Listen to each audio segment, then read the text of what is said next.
Ada Bu. Ya, bismillahirrahmanirrahim. Ya, kita masih melanjutkan materi di bab 2, ya, yaitu perkembangbiakan pada tumbuhan. Hanya kali ini kita akan belajar tentang sebab perkembangbiakan generatif pada tumbuhan, ya. Perkembangbiakan generatif pada tumbuhan, ya. Waktu minggu lalu sudah mengetahui apa sih perkembangbiakan generatif itu? Ada yang masih ingat? Silakan. Apa Prima?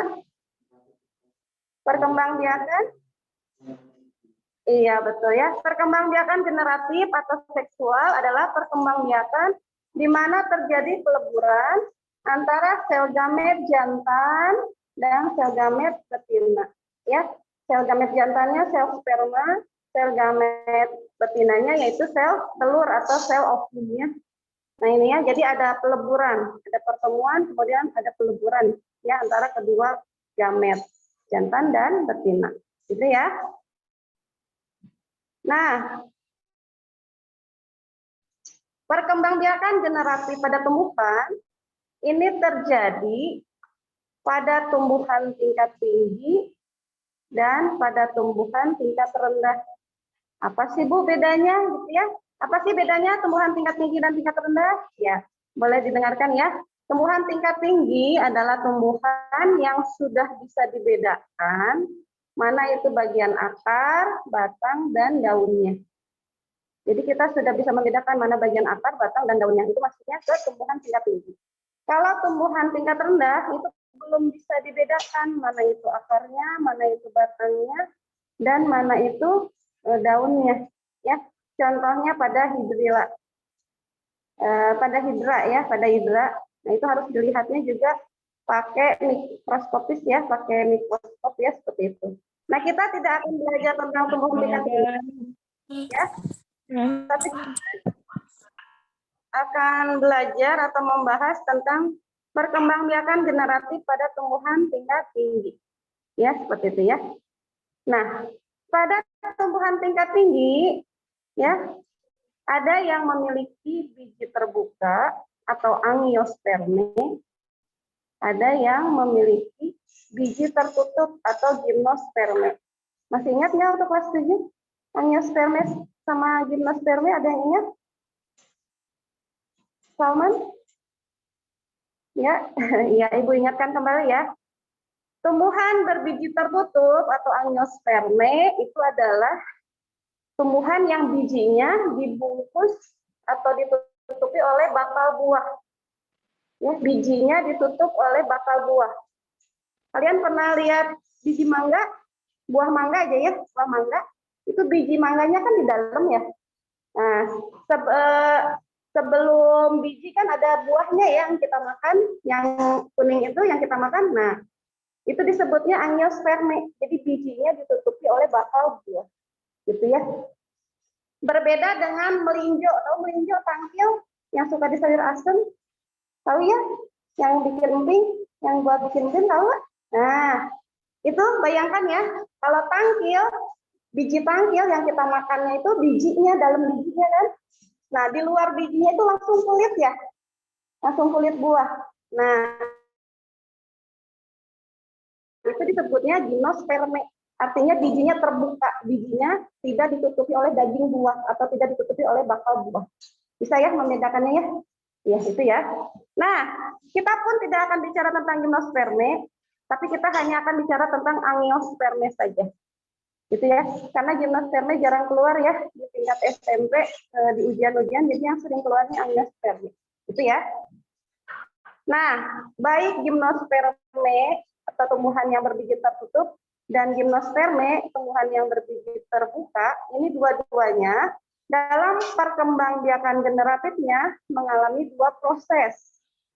Yang pertama proses penyerbukan, yang kedua proses pembuahan. Ya, kalau pada manusia kemarin fertilisasi, ya, kemudian kehamilan gitu ya. Nah, kalau pada tumbuhan itu prosesnya penyerbukan dan pembuahan, gitu ya. Sampai sini bisa dipahami ya, bisa diikuti yang di rumah. Ya. Bisa, insya Allah.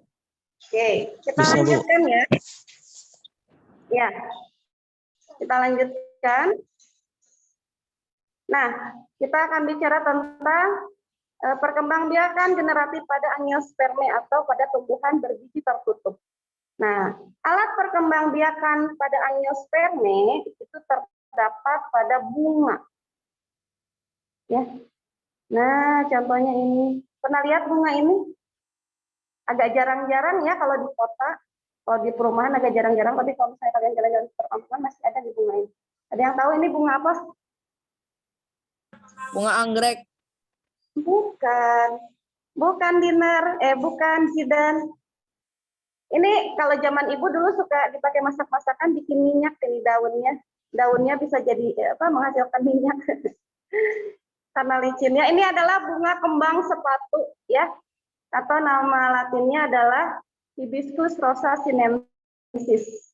Ya, Hibiscus rosa sinensis ya ini ya, bunga kembang sepatu. Nah, Ibu akan memberikan contohnya untuk angiosperme nanti bunga ini ya, supaya lebih mudah. Karena sangat terlihat ya alat kelaminnya. Ada benang sari dan putiknya itu jelas ya kalau pada bunga ini. Iya, kita lanjutkan. Nah, sebelum kita masuk ke perkembangbiakan generatif angiospermiknya, kita akan belajar dulu bagian-bagian bunga. Atau mengulas kembali ya, dulu pernah kan belajar ya waktu SD kelas 6 ya. Nah, jadi ini ngulas kembali ya. Bagian-bagian bunga ya. Yang nomor 1 itu namanya apa? Ada yang masih ingat? Mahkota ya. Mahkota adalah termasuk perhiasan bunga. Ya, biasanya warnanya mencolok ya, merah, kuning, apalagi oranye ya. Nah, itu tujuannya adalah supaya menarik ini ya serangga ya, biar singgah ke sini ya. Apakah kupu-kupu, apakah lebah ya.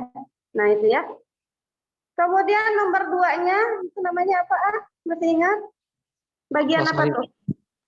Iya, nomor 2-nya itu adalah kepala dari benang sari ya, kepala benang sari atau disebutnya anter.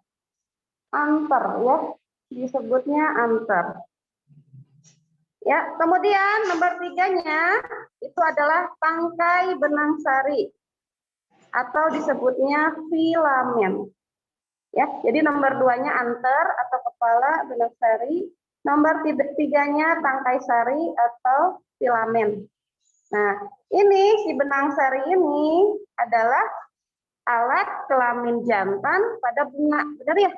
Alat kelamin jantan pada bunga, ya, sehingga si benang sari ini nanti akan menghasilkan si sel sperma. Tentu saja sel spermanya beda dengan pada hewan atau manusia, ya, tapi istilahnya sama, gitu ya. Itu dia. Nomor 4, namanya apa? Kepala putih, ya betul ya, kepala putih atau disebutnya stigma, ya stigma. Kemudian yang bawahnya nomor 5-nya adalah tangkai putih atau disebutnya stilus, stilus ya. Nah ini putik adalah alat kelamin betina pada bunga ya, alat kelamin betina pada bunga. Nah ini ya, sehingga nanti dia akan menghasilkan sel telur atau sel ovum. Tentu saja sel ovumnya atau sel telurnya berbeda dengan yang terdapat pada manusia atau hewan, ya, tapi istilahnya saja sama. Itu ya. Nomor 6. Nah, ini di dalamnya apa? Ada yang tahu namanya apa? Nomor 6?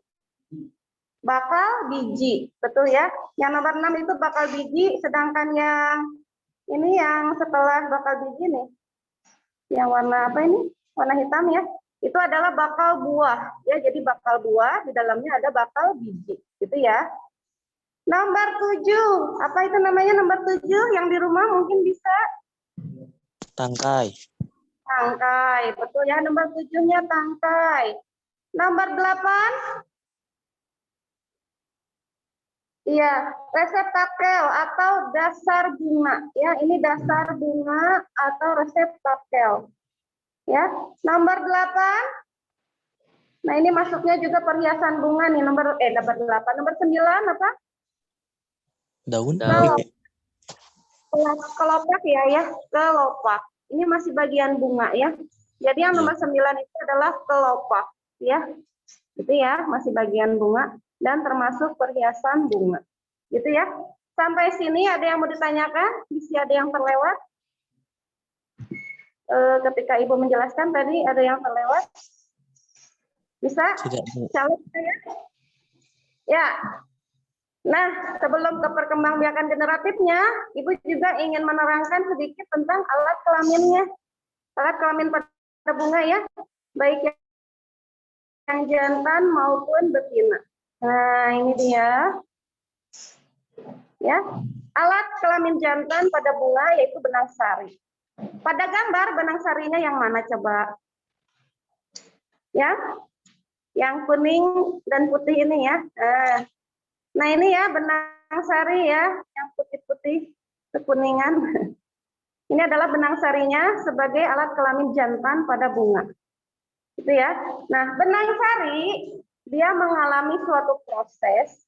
Nama prosesnya adalah mikrosporogenesis. Ya, di benang sari melalui proses mikrosporogenesis, kelihatan sampai ujung? Kelihatan ya? Nah, si benang sarinya ini akan menghasilkan polen atau serbuk sari. Ya, melalui proses mikrosporogenesis, dia akan menghasilkan serbuk sari atau polen. Ya, nah nanti di dalam serbuk sari itu akan terdapat satu inti vegetatif dan satu inti generatif. Itu ya, satu inti vegetatif dan satu inti generatif. Nah, yang disebut spermanya itu adalah ini inti generatifnya. Ya, yang disebut spermanya adalah inti generatifnya. Gitu ya. Ya, jadi benang sari melalui proses mikrosporogenesis akan menghasilkan serbuk sari atau polen. Nanti di dalam serbuk sari atau polennya ini terdapat satu inti vegetatif dan satu inti generatif. Itu ya. Sudah? Bisa ya? Diikuti ya. Nah ini Ibu jelaskan dulu tentang alat kelaminnya karena nanti supaya kalian tidak bingung ketika Ibu menjelaskan tentang pembuahannya. Jadi Ibu jelaskan dulu satu persatu ya. Ini ya alat kelamin jantan pada bunga benang sari. Ya kita lanjutkan ya. Alat kelamin betina pada bunga atau putik. Nah, pada gambar putiknya yang mana coba? Yang mana putiknya? Yang di rumah?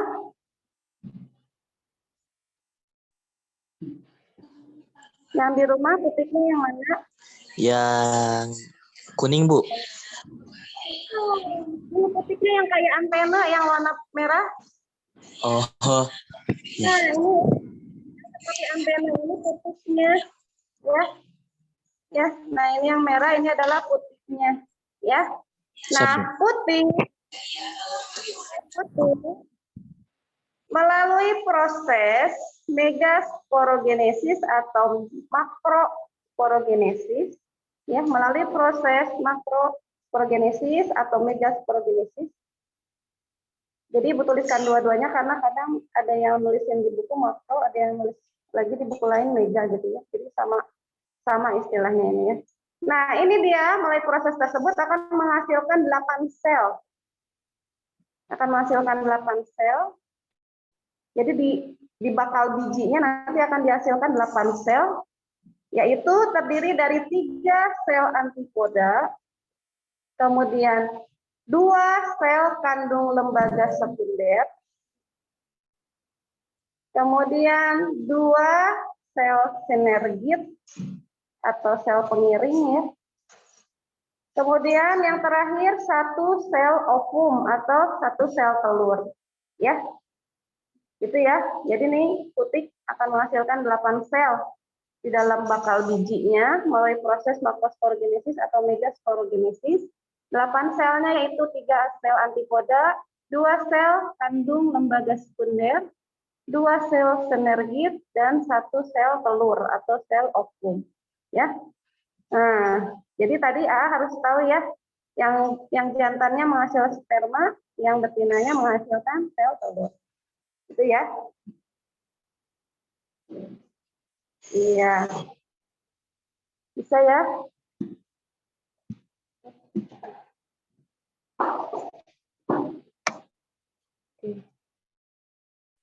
Sudah? Ya, kita lanjutkan. Bu, Ya. itu katanya Aidin tolong adik ACC. Oh iya sebentar. Oh iya Aidin dan Fajar. Iya sudah. Terima kasih A. Ya kita lanjutkan ya. Nah seperti ini ya. Kalau misalnya bunga disayat, ya disayat tuh, kemudian dilihat di bawah mikroskop ya. Si bakal biji ini kalau diperbesar, ya si bakal biji nih yang di dalam sini, kalau diperbesar akan terlihat seperti ini bakal biji teh. Nah, sudah terlihat ya? Nah, ini yang coklat, nah ini bakal biji, yang hijaunya bakal buah, ya sama seperti ini ya. Coklatnya bakal biji, hijaunya bakal buah. Gitu ya. Bukan hijau, putih, putihnya bakal buah ya. Yang coklatnya itu bakal biji, yang putihnya bakal buah. Nah, coba perhatikan kalau bakal biji diperbesar akan tampak seperti ini ya. Yang 3 sel di atas, awas isi jatuh, takut jatuh. Ya, yang 3 sel di atas itu namanya adalah sel antipoda. 3 sel antipoda ini letaknya di atas ya. 3 sel antipoda. Kemudian yang 2 sel di tengah, nah ini yang 2 sel di tengah itu adalah 2 sel kandung lembaga sekunder. Itu ya, yang 2 sel di tengah. Kemudian yang 3 sel di bawah, ya, yang kiri dan kanannya adalah sel sinergit, sedangkan yang tengahnya adalah sel telur atau sel ovum. Gitu ya. Ya, Ibu menjelaskan ini supaya nanti ketika Ibu jelasin pembuahan lebih mudah dipahami gitu ya. Jadi ya di bakal biji ada 8 sel, yang 3 di atasnya adalah 3 sel antipoda, yang di tengahnya 2 sel adalah sel kandung lembaga sekunder, yang 3 sel di bawahnya, yang di tengahnya adalah sel telur, ya, yang di kiri dan kanannya adalah sel sinergit, gitu ya. Bisa ya, insya Allah ya, bisa mengikuti ya. Ya, bisa ya. Oke. Ya, itu dia ya, tentang bagian-bagian bunga, struktur bunga. Nah, kita masuk ke proses pertama di perkembangbiakan generatif pada angiosperme ya. Proses yang pertamanya namanya adalah penyerbukan atau polinasi.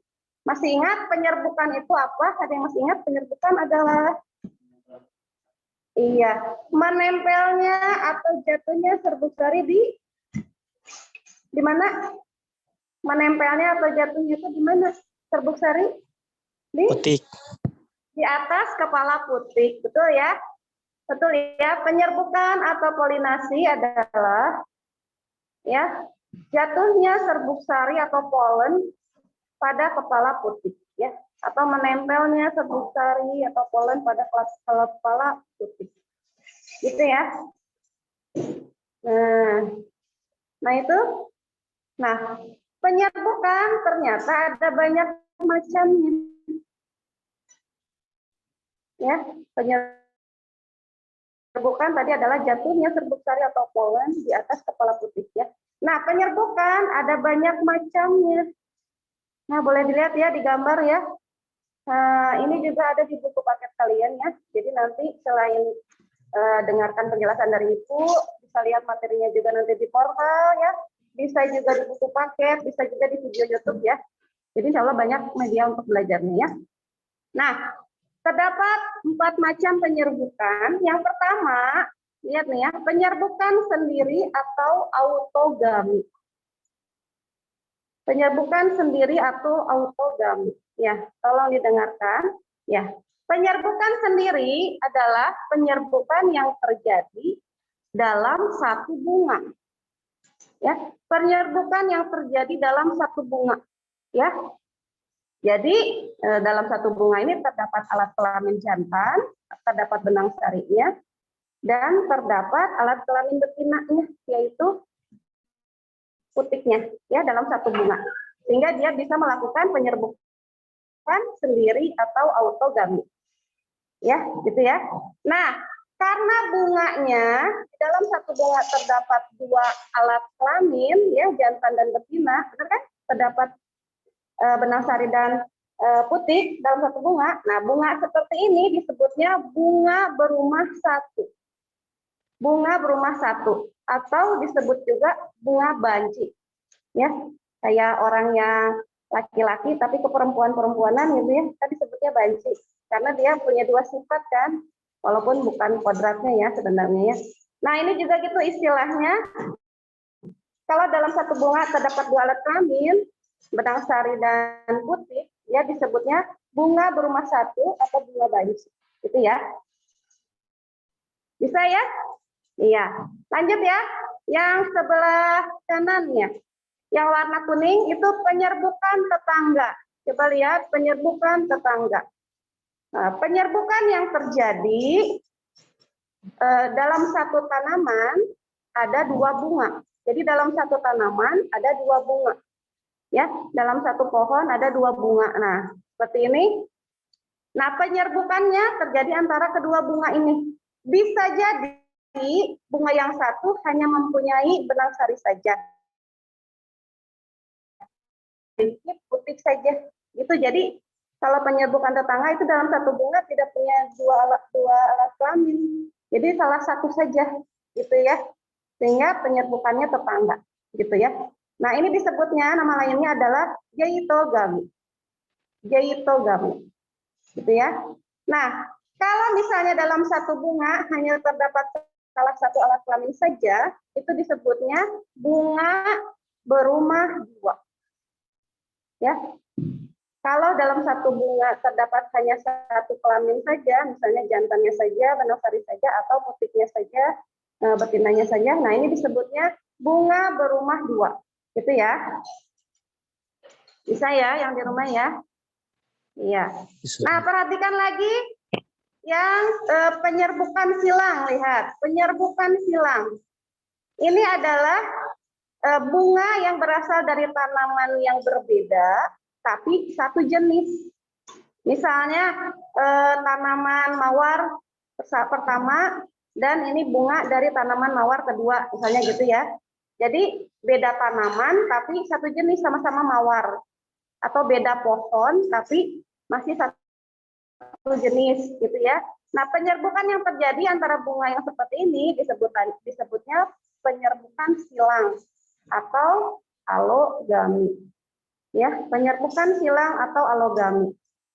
Nah, bunga yang seperti ini, yang pada penyerbukan silang, ini juga hanya memiliki salah satu dari alat kelaminnya, ya. Bisa jantan saja, bisa benang sari saja, bisa putik saja, atau alat kelamin betina saja. Sehingga ini juga yang penyerbukan silang disebutnya bunga berumah dua, gitu ya. Ya, jadi yang punya dua-duanya hanya yang autogami aja, gitu ya, bunga yang autogami. Ya, ini juga disebutnya yang penyerbukan silang itu adalah bunga berumah dua, karena dalam satu bunga dia hanya punya satu, ya, satu alat kelamin, gitu ya. Yang terakhir penyerbukan bastar. Ya, nah ini penyerbukan bastar. Ini adalah penyerbukan yang terjadi pada bunga yang berbeda tanamannya, ya, berbeda pohonnya, dan juga berbeda jenisnya, ya, berbeda jenisnya. Jadi kalau penyerbukan bastar memang kemungkinan terjadi penyerbukannya kecil ya, karena jenis tanamannya juga berbeda, ya. Misalnya nih ini kan bunga oranye, yang ini bunga ungu ya. Dari bentuknya saja kan berbeda, jadi ini beda tanaman dan beda jenis, gitu ya. Nah, kalau seperti ini penyerbukannya disebutnya penyerbukan bastar, gitu ya. Sampai sini ada yang mau ditanyakan? Bu, mohon maaf Bu, itu Hilmi mau masuk Bu. Oh iya sebentar. Oh iya Hilmi, apa ya? Nah ya sudah, terima kasih A. Bu. Ya, kalau tidak ada kita lanjutkan ya. Tinggal 5 menit lagi soalnya. Iya, sebentar. Nah, ternyata dalam penyerbukan itu dibantu oleh berbagai faktor ya. Ada yang bisa membantu proses penyerbukan atau perantara dalam penyerbukan ya atau polinasi.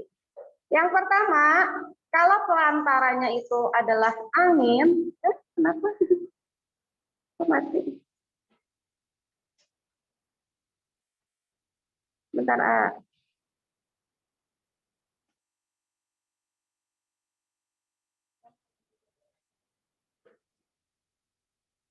iya. Yang di rumah layarnya mati ya? Ya, Bu. Bentar ya. Ibu lanjutkan dari HP. Bisa nggak itu? Bentar. Oh, ini tapi udah nyambung. Bentar.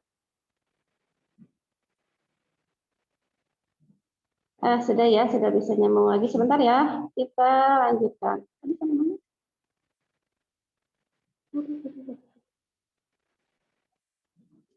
Iya, sebentar.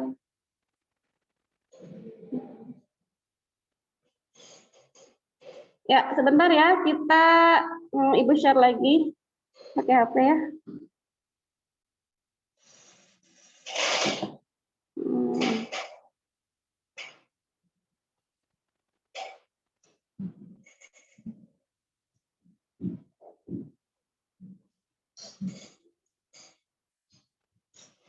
Iya, sebentar ya. Ya, silakan dilihat lagi ya di layarnya.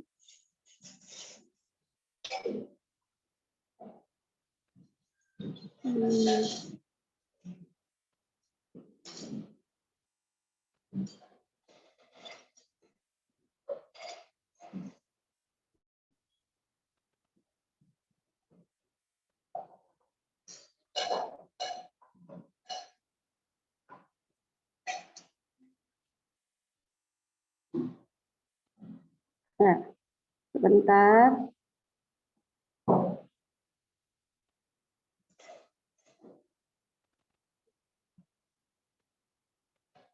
Tadi mati katanya sinyalnya.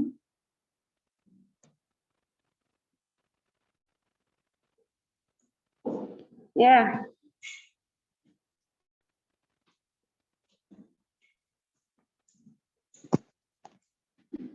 Kita tadi sampai penyerbukan ya.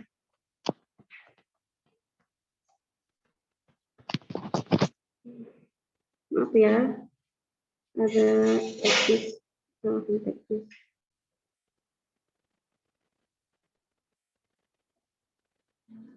Bentar ya, mohon bersabar.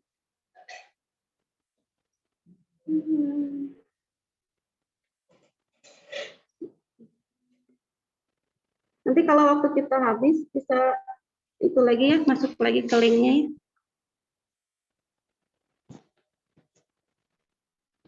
Aktif.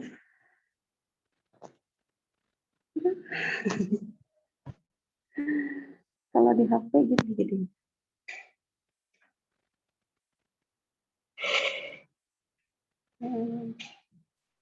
Sebentar. 1 menit lagi. Ya, nah ini ya. Ini adalah perantara penyerbukan. Kalau misalnya perantaranya angin, namanya anemogami. Ya, contohnya adalah bunga-bunga yang memiliki benang sari yang bersifat ringan, ya, mudah terbang gitu ya. Contohnya pada padi, ya, kemudian pada rumput, ya. Nah itu, nanti kalau habis waktunya Ibu kasih link lagi ya. Nah ini kalau perantara penyerbukannya air, namanya hidrogami. Ya, hidrogami. Contohnya bunga-bunga yang hidup di air ya, teratai, kemudian eceng gondok ya, bunga eceng gondok. Kemudian yang ketiga zoidiogami ya, zoidiogami. Kalau ini perantara penyerbukannya adalah